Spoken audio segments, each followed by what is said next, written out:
Third, investment na talagang maganda, time. Time pwede mo invest? Of course! If you use it wisely. Kasi meron po tinatawag na money leveraging and time leveraging. How can you leverage your time? The example lang po, para leverage on times, you get to work 8 hours a day, you get paid 800 pesos. Kunyari, 800 pesos ka. Parang for computation purposes, 800 divided by 8 hours.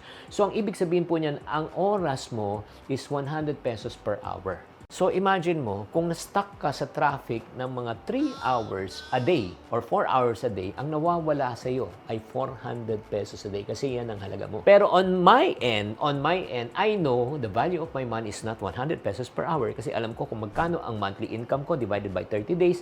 Yung 30 days, dinidivide ko ng 24 hours. So, alam ko per hour ko, hindi po siya 100 pesos a day. Magkano siya? Secret. So, minumultiply ko lang. Paano pa kung si Manny Pangilinan? Di ba? Magkano kaya per hour niya?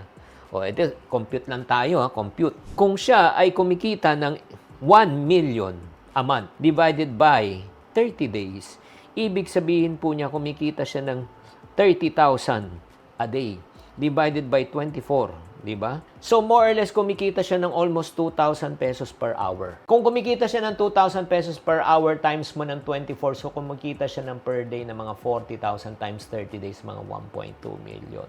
So, kung na-stuck siya sa traffic ng mga 3 hours, 6,000 nawawala. Pero hindi siya kumikita lang ng 1 million. Siguro kumikita to ng 100 million a month. Diba?